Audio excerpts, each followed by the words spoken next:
Hello again and welcome back to English Today. And this is DVD 19 and the second DVD of your advanced level. And in this DVD, we'll start with another 2 episodes of our story, That's Life. And then after, we'll look at our special TV programs. There'll be a discussion about winning the lottery. And then, in the cookery section, we'll learn how to make preserves. To follow, in the grammar section, we'll look at the language we use for making arrangements with people. And then we'll study some special question forms. So, I hope you have fun.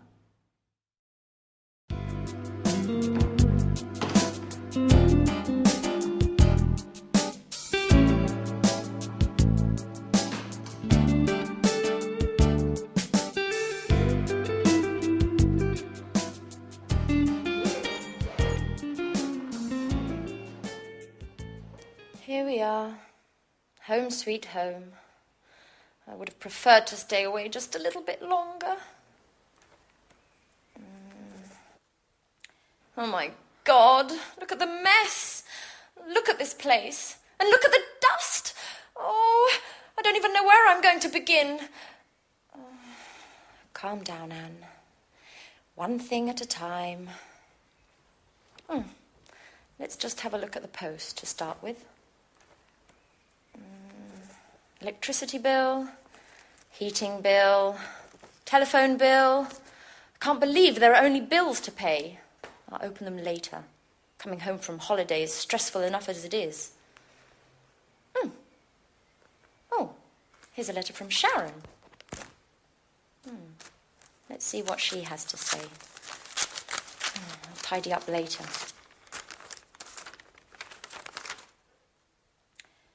Dear Anne, I would have preferred to say goodbye in person, but you had already left for your trip to Italy.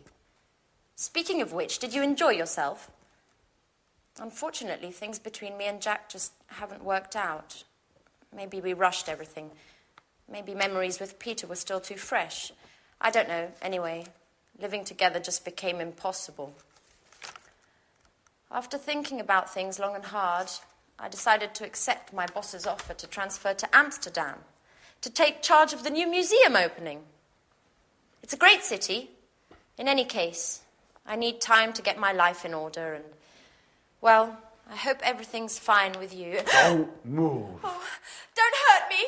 There, you'll find all my money there. Just take it and leave. Relax, please. Anne. It's me, Jack. Oh, Jack. Jack. Are you crazy?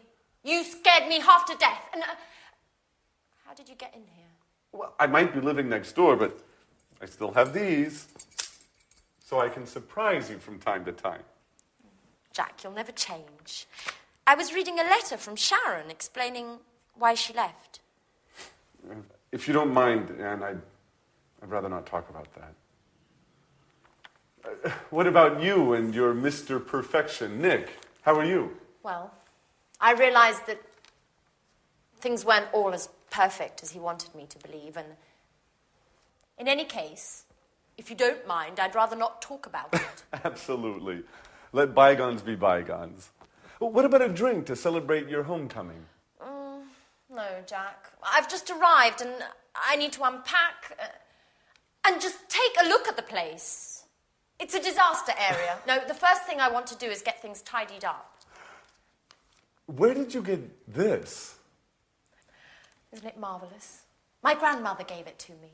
It's fantastic. Well, if you want to get tidied up, you'd better start right away. It'll take you a month to clean this. I know. And you say I'll never change. And do you ever think about anything besides cleaning? No, guys. You should get engaged to a Hoover. Anyway, no excuses. Come on, go, get ready. Can you manage to be ready by 7?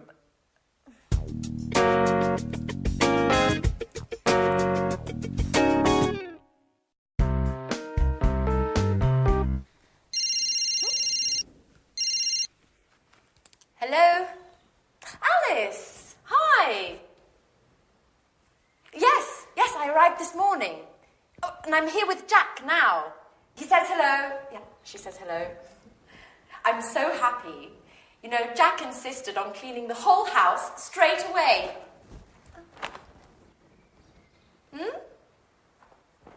What? What telegram?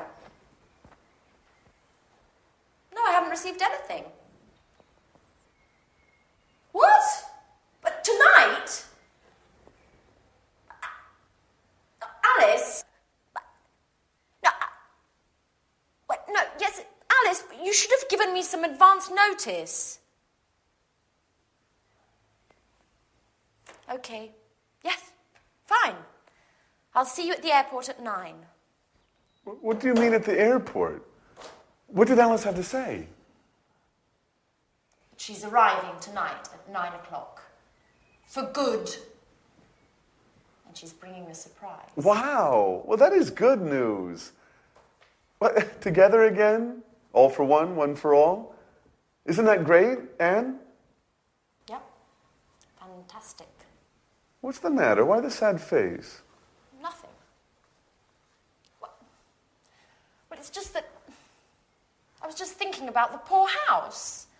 I don't even want to start to imagine what a mess I'm going to have in here with you two. Oh!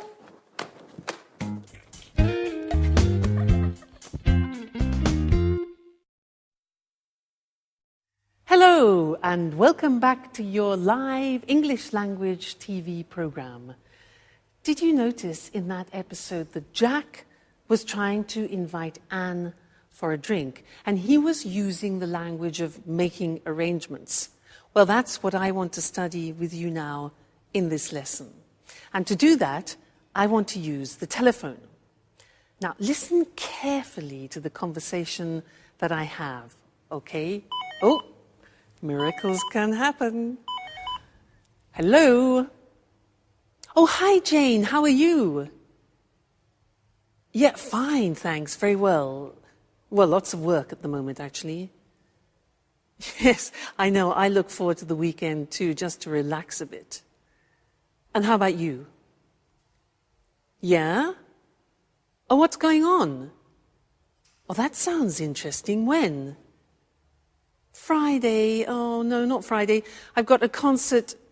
Yeah, I got a ticket to a concert on Friday. I can't make it. Well, what about Saturday? What are you up to on Saturday? Oh, really? Sounds interesting. Anyone I know? Oh, really? I haven't seen him for ages. Yes, I'd love to. Okay, well, what sort of time? Yeah, all right. Well, if you want, I can give you a lift. Yeah? Let's say I'll pick you up at about 8-ish. Great. Oh, by the way, what type of clothes? Is it posh? Is it casual? Fine. All right, great. Well, I really look forward to it.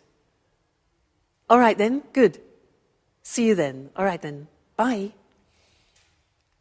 Now, did you notice that was a nice invitation, that? I was using certain phrases which are very common in English when we are making arrangements. And that's what I'd like to look with you now on the screen. All right, making arrangements. So, first, suggesting an appointment. Now, there are various things we can say in English to suggest an appointment. For example, what are you up to on Friday? Now, that's unusual. The verb is to be up to. What are you up to on Friday? So that's a colloquial expression, and it means just simply, what are you doing? What are you up to on Friday? Other expressions, this you already know, we've learnt it. How about, or what about going to the cinema? Remember those? So they are informal. Another possibility is, could you manage a meeting on Friday? This is a bit more formal. Manage means organize. It's a word we use very often. Okay? Could you manage a meeting on Friday? Another possibility is, do you think we could meet up? Do you think we could meet up, which means get together. And also, I wonder if we could go. For example, I wonder if we could go to a show together. I wonder. So, wonder is a word which we use, and it's talking about thinking something over. All right? So, those are different ways of suggesting an appointment. Now, usually, when somebody suggests an appointment, you have to look in your diary. Now, remember, we say diary in English, we don't say an agenda. Okay, so you look in your diary to see what your availability is. And you can say, for example, on the phone, you say, just a minute, I'll have a look in my diary. Or you could say, let me just look in my diary. Two very common expressions. Now remember, alternative words for diary are an organizer or a day planner. These are words which are often used. Day planner and organizer. All right? Good. Now we have to talk about a time. So you could ask, are you free at 8 o'clock, for example? Or could you manage, you notice manage again, organize. Could you manage Tuesday? Or would Friday at 5 suit you? Now look at the spelling of that. S-U-I-T. We don't say suit. We say suit. And suit is very common. It means to be convenient. So, would Friday at 5 suit you? Another very common one is, could you make it? Could you make it on Monday, which means could you organize yourself? Could you make it on Monday? Or another possibility is, when would you be available? Available. More formal, when would you be available? All right? Great. So now, we've talked about the time. If you want to reject, say no to a suggestion and an arrangement, these are the possibilities. You can say, I'm sorry, I'm booked up on Friday. Now, booked up means that your agenda is full, okay? So I'm booked up, my agenda is full, my diary is full, my day planner is full, okay? So, you can also say, I'm afraid I'm busy on Friday. I'm afraid. Now, I'm afraid means unfortunately. It's the same meaning. Unfortunately, I'm busy on Friday. All right? Or unfortunately, I can't make it, which is what we've used before. Great. Now, if you want to accept the suggestion, you can say, I'd love to, which is something we learned in socializing. I'd love to, or that'd be great. That'd be great. That would be great. And the last thing is to confirm the arrangement. So here you can say, fine, so that's Wednesday at 7 o'clock in your office. Notice we say, so that's Wednesday at 7 o'clock in your office. So that's. Good. I'll see you later then is less formal. And more formal, I look forward to seeing you on Friday. Remember, we've learned that expression too. I look forward to seeing you on Friday. Very common. All right, so that's all the language of making arrangements. And I look forward to seeing you again in our next lesson. So until then, goodbye.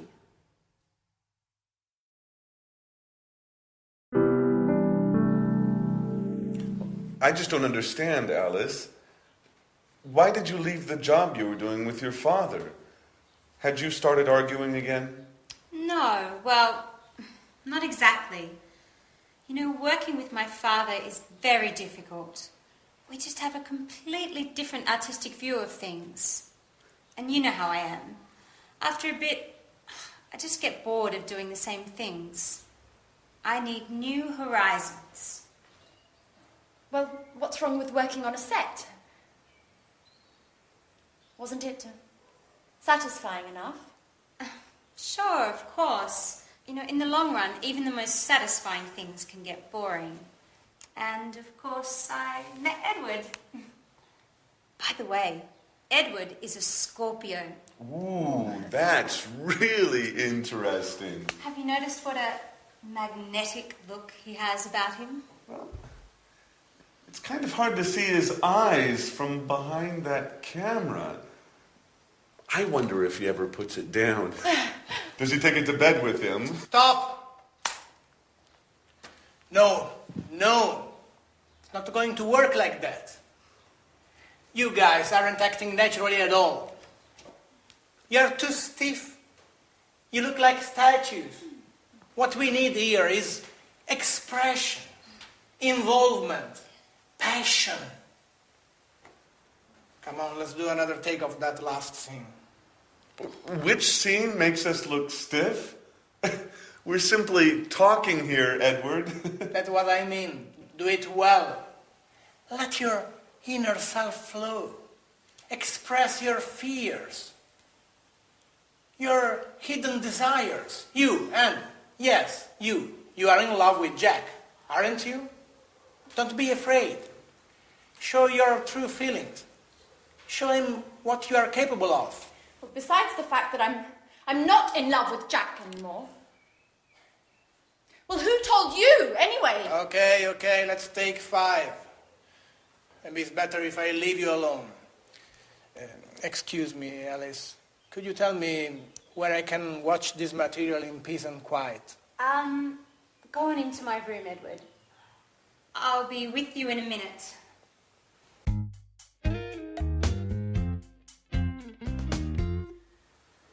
Okay, Alice. Could you tell me what the hell you said to him? Just the truth. When Edward told me about his love of reality shows, I jokingly told him he had to meet you guys because life in this house was more exciting than a soap opera. He asked me why, and I told him everything. Okay, what exactly do you mean by everything? Well, about you and Peter and how you fought over Sharon, and about Anne's unrequited love for you and how she discovered your relationship. In other words, all the emotional goings-on of recent. Oh my God, Alice. What got into you? This is so embarrassing. You know damn well I'm reserved about these things. What am I supposed to do now? Just be yourself. There's nothing easier, is there? What's the matter? Nothing's the matter for you, that's for sure. We're the ones that end up looking ridiculous.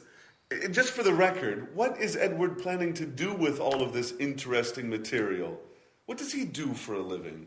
Edward is a director, a great director.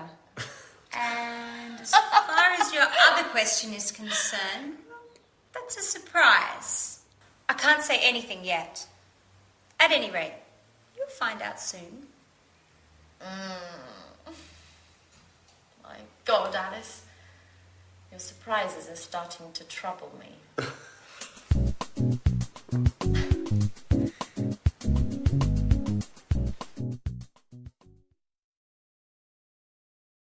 We like surprises, don't we? Now, questions.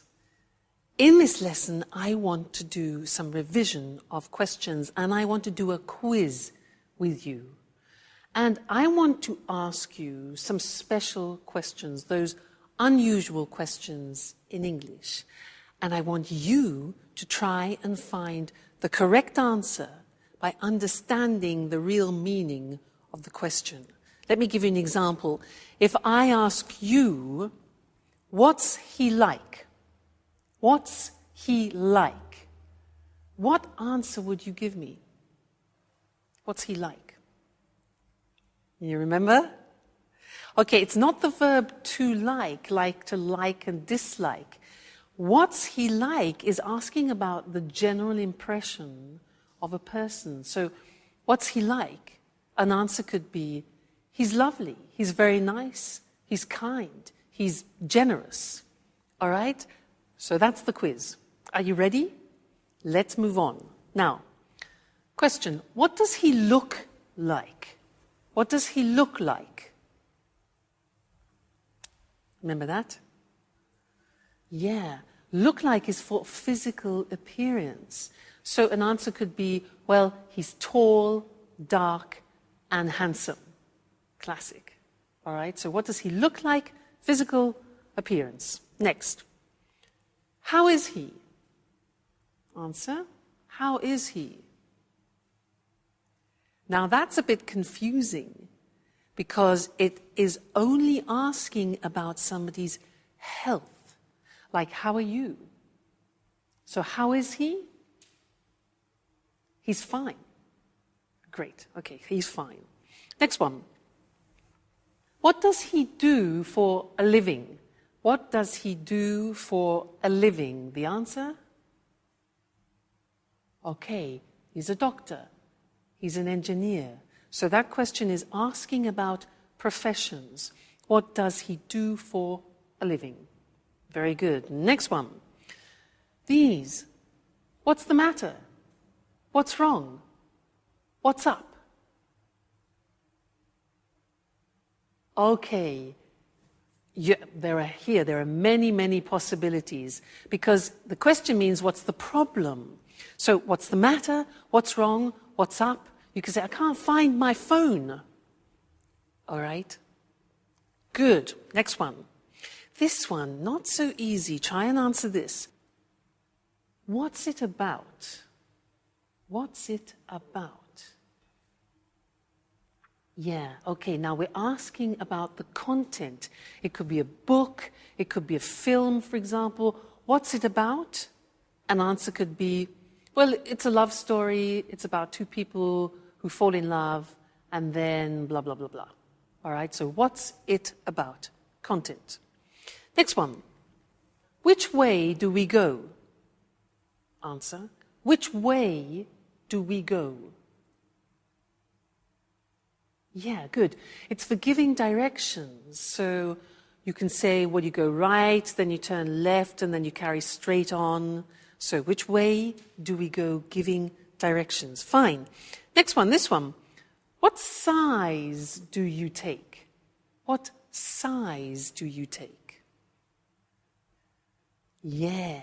Now, we're talking about clothes. We're talking about shoes, for example. We don't say what number do you take, but what size? So you could say, for example, I take size 12 or I take size 42. All right, so what size do you take? Great. Next one. How long does it take? How long does it take or how long is it going to last? 1 hour? 15 minutes? All right, so how long does it take? How long is it going to last? Is for a length of an activity. How long does it last? Strange that, yeah? Next one. This is difficult. Do you know this? If I say to you, well, what do you reckon? What do you reckon? Do you know that? It's very, very, very familiar language. Reckon is the same in English as what do you think? What do you reckon? What do you think? Good. Next one. What's it made of? What's it made of? If I show you this. What's it made of? Plastic.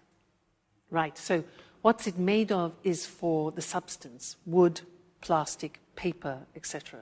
All right? Okay. This one here. How do you want your steak done? How do you want your steak done? 3 possibilities in the answer. Okay, you can say well done, medium, or rare. I want my steak rare, R-A-R-E, which is like bloody. All right? And the last one, do you know this? What am I supposed to do? What am I supposed to do? Yeah, exactly. you're supposed to go to bed now. Now, this is asking for advice. It's like saying, what should I do? It's exactly the same meaning. Great.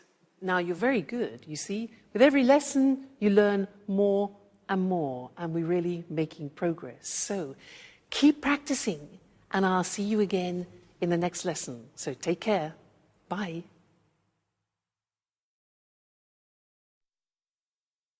Hello, everyone. Welcome to Let's Talk, the evening discussion program with our two commentators, Tom and Marie. Good evening, everyone. Good evening. What have you got in your hand, Tom? Well, I bought a lottery ticket on my way here to the studio. I thought I'd try my luck. You know, the first prize is £20 million at the moment. Ooh, quite a penny or two. And what would you do if you won £20 million? Well, I think the first thing I would do would be to set off to the Caribbean to veg out for a couple of weeks, just to give myself time to think about what to do next. Any ideas at all? Well, I'd certainly want to have a good time just after winning anyway, but I wouldn't fritter away all the money on parties and things. Sounds sensible. And you, Marie, if you won £20 million, what would you do? What I'd love to do is start up my own business. I wouldn't want to stop working altogether, but I'd really want to be my own boss for a change. Oh, what sort of business would you get into? I think I'd buy a big country house and convert it into a hotel. Not too big a place, I guess. I might not have enough money. Would you give some of your winnings away? But, of course, I'd give some to my relatives, my sister anyway, and my mum and dad too. I don't know about the others. I certainly wouldn't skimp on Christmas presents anymore. Well, I'd donate some to charities, some to AIDS charities that work in Africa, and some to cancer research. I'd invest some of it pretty soon after winning to make sure I didn't spend it all. Do you think all that money would bring any problems? Well, I've heard you get a lot of letters from people begging for money. I wouldn't be too keen on that. I guess you may suddenly find yourself surrounded by lots of new friends, or some old ones may show up again too. Am I being too cynical? No, Tom. I think you're right. And lots of people would try to give you advice on how to invest the money. You'd have to be really careful about who you trusted. Winning huge amounts of money can destroy people's lives if they can't handle the changes all that money brings. That's true. And aren't state lotteries just another form of taxation? An unfair, hidden form of taxation. Poorer people spend lots of money buying tickets with very little chance of winning. I don't think government should be involved in selling dreams through lotteries. Well, maybe you're right, Eric. Lotteries sell illusions. But tonight, I want to dream.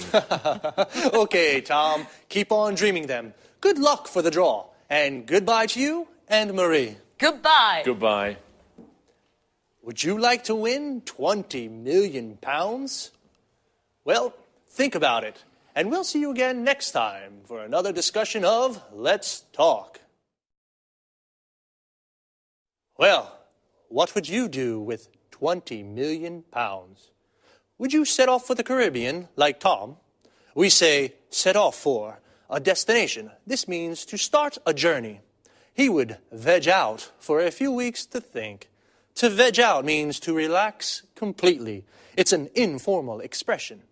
It would be a shame to fritter away the money. To fritter away means to waste. If you fritter away money, you spend it on useless things. Would you keep on working? To keep on doing something means to continue doing something. So, keep on working means continue working. Or would you stop working altogether? If you stop doing something altogether, it means you stop completely. I would start up my own business like Marie. To start up means to create. To start up a business means you create a new business. I'd like to be my own boss. This means work for myself. Are you your own boss? or do you work for someone? Would you like to start up a business? What would you get into? To get into something means become involved in something. I'd probably start up a record shop. I'd like to get into the music business. I'd probably donate some money to charity. Donate to charity means give to charity.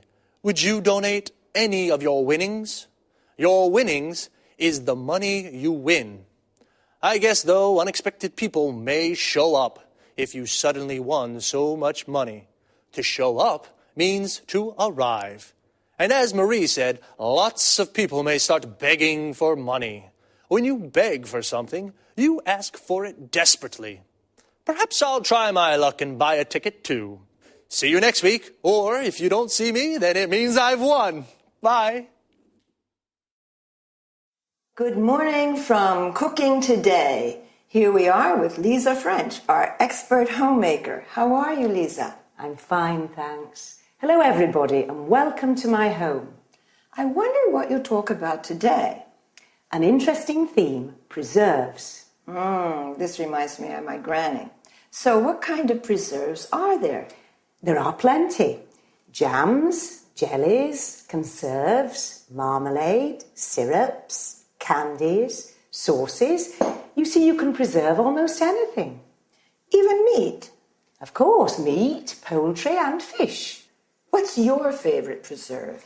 I have a strong preference for chili sauce. On the whole, I find sweet and sour food particularly tempting. I don't really fancy the two flavours together. As they say, differences are the spice of life. Anyway, what are the actual ingredients for chili sauce? Tomatoes, peeled and sliced in chunks, chopped celery, ground onion, green peppers, a cinnamon stick, chili, mustard, brown sugar, and vinegar. That's all. And meat, I suppose. You're right, mince meat. I adore chili. I'm curious about vegetable canning. What's the right procedure? That's easy. Once you've grasped the basic rules, it's quite simple. All you have to do is heat the food in sealed jars. So simple. Well, you must sterilize containers and lids before canning. Now, this may seem like a stupid question, but heating is important, isn't it? Of course. The heat destroys the bad bacteria, so you can enjoy your preserves all year round. Great. And now, what about canned tomatoes? They used to be popular in summer when I was young. Yes, for this preparation, dip tomatoes in boiling water first. Why? To loosen skin. Dip quickly in cold water, then peel them. And once peeled, what else? Cut out stem ends and quarter them. And you boil them again, don't you? Right. First you add salt and basil, then pack tomatoes into hot jars. Don't forget to close the lids well. Fantastic. And now, how do you make, let's see, jellies? Oh, I have a pretty good mint jelly recipe. You combine water, vinegar, mint and sugar in a large saucepan and bring to a boil. Then add fruit pectin. How long should it cook? Heat to a full rolling boil and boil hard for 1 minute. Then what? Just remove the leaves and pour into hot jars. Then seal with paraffin. It's easy. This sounds much easier than I thought. I'll try it. Thank you, Lisa, for your fantastic tips on preserves. And I'm looking forward to seeing you next week. Thank you. You're always welcome in my home. Let's look at the language of the dialogue. A preserve is one of the various methods to store food for a long time, such as canning, drying, bottling, freezing, and so on. Lisa gave examples of food preserves. Jam comes from cooking fruit with sugar. Notice that jam is also used when you're stuck in one place in a traffic jam. Jelly is food made from gelatin. Well, not only food. Even your legs can be wobbly like jelly when you're afraid. Marmalade is jam made from oranges, while conserve is jam containing large pieces of fruit. Syrup is made from fruit pulp, sugar, and water. And candy is fruit cut into small pieces and boiled with sugar and dried. In the US, candy means sweets in general. And finally, a sauce is made from fruit or vegetables boiled into a thick liquid. The adjective saucy is used to mean also impertinent person. When you make preserves, make sure you have sterilized jars and check if the lids are well sealed. Canning is also used to mean the same technique, but a can is made of metal. Lisa said that sweet and sour is her favorite flavor. This is typical of Chinese cooking, where dishes can be sweet and sharp due to the addition of vinegar. Then, talking about food preparation, Lisa used chop, which means to cut into small pieces or chunks. Slice, that is, cutting into flat pieces. Grind, which means to cut into fine powder, as with coffee and pepper. And quarter, cutting into quarters, for example, an apple or a tomato. Then, regarding boiling, we say bring to a boil, or to a full rolling boil, or boil hard. I finished for today. Look after yourselves. Bye.